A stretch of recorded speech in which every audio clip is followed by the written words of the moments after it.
во евроинтегративниот пат. Клучни остануваат уставните измени. Најслабата оценка на реформите се нотирани во делот на владење на правото и правосудството. За разлика од Македонија, Црна Гора бележи највисоки оценки, потоа е Албанија. Даниел Василев во овие вести кои се деталите.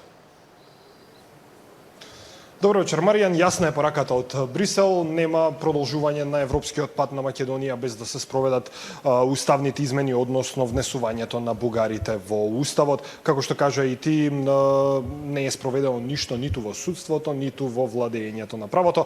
Меѓутоа, една светла точка во овој извештај е синхронизацијата на надворешната и на безбедносната политика на Македонија со Европската унија, особено во делот на Украина и руската инвазија, кое што тече неколку години. Сите детали за тоа што носи овој извештај од Брисел ги гледаме во продолжение. Евроамбасадорот Рокас му го предаде извештајот на собранискиот спикер Гаши. На затворена седница во Законодавниот дом го представи пред координаторите на претеничките групи. Бројни се забелешките за тоа што е направено, односно тоа што не е направено. А не е направено ништо во судството и во поглед на владењето на правото. Уставните измени остануваат блокада на европскиот пат на Македонија. Брисел го повика собранието да ги направи конкретните чекори за внесување на бугарите во уставот. Трагедијата од Кочани, во која загинаа 62 млади луѓе според ЕУ, предизвика протести поради коруптивни практики, системска институционална негрижа и недостаток на надзор врз основните безбедносни стандарди и владењето на правото. Позитивен исчекор од друга страна е целосната усогласеност на Македонија со надворешната и безбедносната политика, особено политиките околу Украина и руската инвазија. За јавната администрација, Европската комисија нотира дека Македонија е умерено подготвена за реформите, со главен акцент дека се добри чекорите со реформските закони кои беа донесени летоска. No real progress was observed in the last year for North Macedonia, Bosnia and Herzegovina and Kosovo, and the reasons are different. The Commission will continue supporting them in their work towards the EU. Cleaning up corruption, cementing the rule of law and supporting free media are also about national and European security, as they are about the prosperity of the country and the people. Security is at the top of everybody's agenda right now. That is why we have already deepened the security and defense cooperation with accession countries. We have signed joint security commitments with Ukraine, established security and defense partnerships with Moldova, North Macedonia and Albania, and are about to launch a new security and defense dialogue with Montenegro. Експертите велат, ЕУ е единствена во ставот дека уставните измени мора да се спроведат, па Македонија кога тогаш ќе мора да ги спроведе. Оваа влада се обида да го мрдне тоа, но најде на неразбирање или од Бугарија или од самата Европска унија и постојано затварање на вратата, така да речем, дека се што се обида се одложено дејство на уставните измени со мала промена у преговарачката рамка да се исфрли протоколот 2, со некоја добра волја од Бугарија да регистрира здружение со некоја од тие 14 или колку се веќе пресуди од Страсбург. Ништо од тоа не се случи, иако се направи обиди. Само прашањето ми е што уште имаме во карти, што би рекол Трамп, во игра, за да тоа нешто се направи, ама добро е што посебно со ваквиот исход на изборите, што актуелната владеачка коалиција, не само во МРД, поменето туку и Влен, се во, да речем, лагодна позиција, тоа е зад нив и сега може со нова енергија да се концентрира на решавање на тоа прашање. Црна Гора е државата која доби најдобра оценка од ЕУ. Брисел ги подели земјите од Западен Балкан, Молдавија и Украина во две групи. Во првата, која забрзано чекори кон Брисел, се Црна Гора, Албанија, Молдавија и Украина, додека Македонија е во втората група која треба да направи значителен исчекор напред во друштво на Србија и Босна и Херцеговина. Даниел Василев, Сител телевизија. А паралелно со објавувањето на извештаите во Брисел се лидерите на земјите аспиранти за членство, таму е и премиерот Христијан Мицкоски, кој на средбата со претседателот на Европскиот совет Антонио Кошта ги повторил досегашните ставови во однос на уставните измени. Ако Европската Унија го толерира булингот на Бугарија кон Македонија, ваквите блокади можат да станат пракса помеѓу останатите земји членки. Премиерот Мицкоски од самитот посветен на проширувањето на ЕУ, со порака дека Унијата мора да се запраша дали ваквиот однос на незините членки е според вредностите и принципите на кои е изградена. I'm not surprised that the similar situation will occur in the future, because if someone is witnessing that this veto tool works, then we should apply the same recipe. Why not? Because if someone dares to bully someone else who wants to join the club, why the others should be silent? This is not normal. If we are accepting that principle once, then this principle will destroy all the values developed by De Gasperi, Schuman, and Adenauer when this organization was developed. So, the European Union itself should ask themselves what we are doing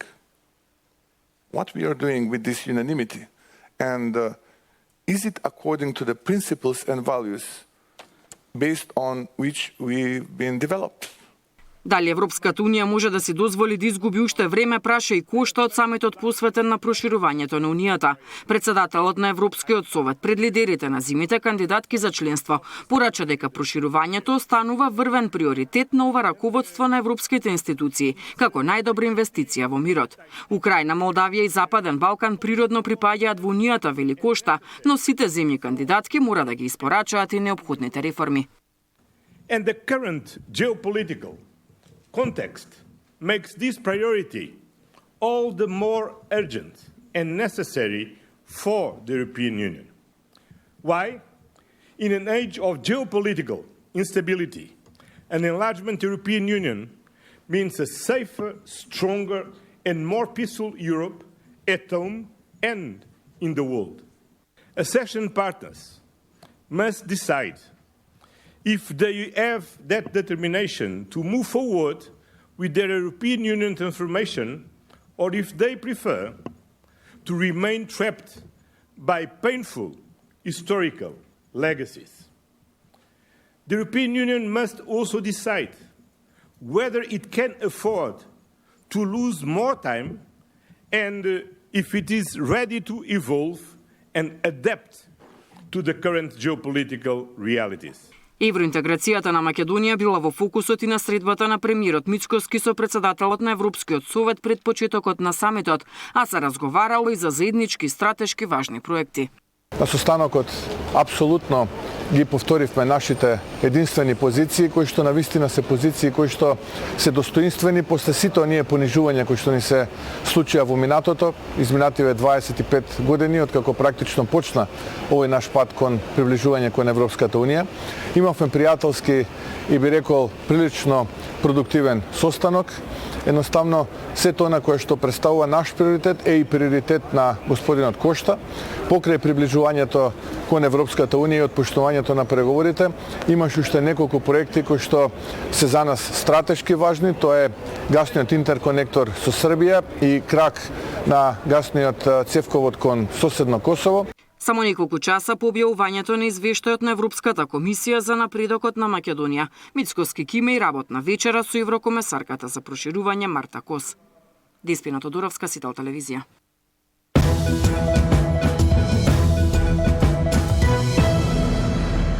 Локалните избори во Гостивар, Маврово и Ростуше, Центар Жупа и Врапчиште повторно влегуваат во неизвестност. Спикерот Африм Гаши најава консултации со ДИК.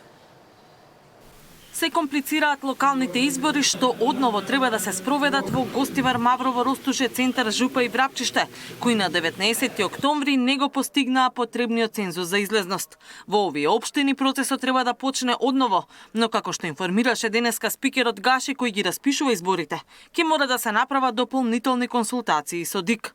Прво, како што објасни спикерот, има дилема од кога почнува да тече рокот од 60 дена, дали од завршувањето на првиот круг или пак од завршувањето на вториот круг.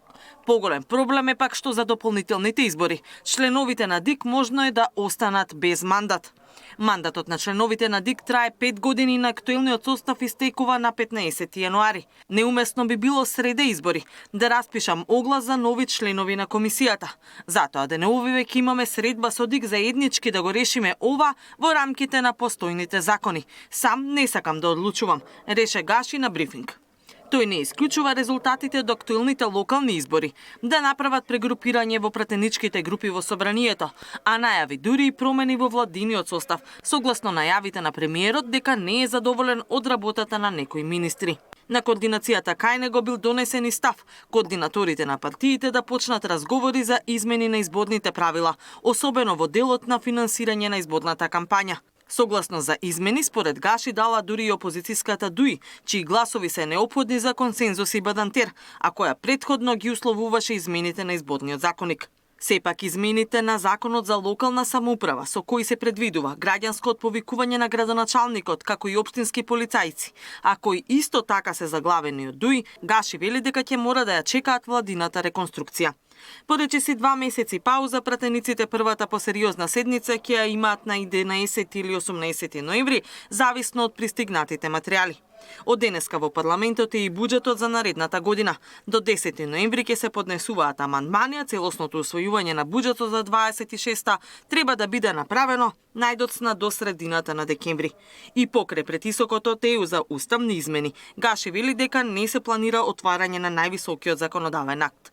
Сепак спикерот вели дека треба да се искористи можноста и расположението во Унијата за проширување за да ја откочиме евроинтеграцијата. Катерина Нешкова, Сител телевизија.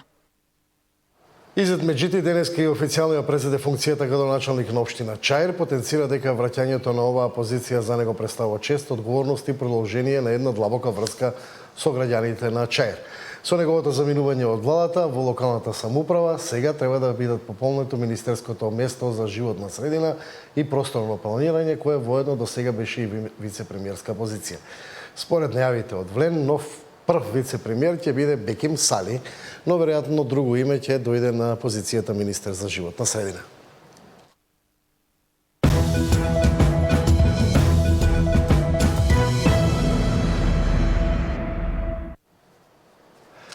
Предлог буџетот за 2026 година стигна до собранието. Документот открива дека најголем дел од државните пари и следната година ќе одат на пензии и плати.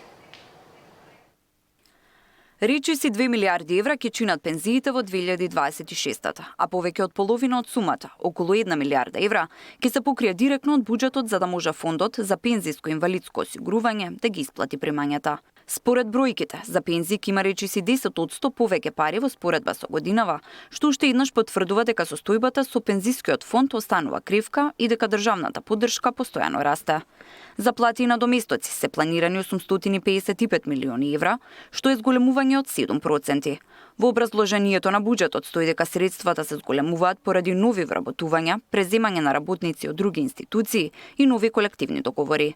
Минимално се намалуваат парите за стоки и услуги, но ќе има повеќе средства за договорни услуги. Околу 900 милиони евра, што опфаќа набавка на мебел, возила, амбулантни коли и автобус.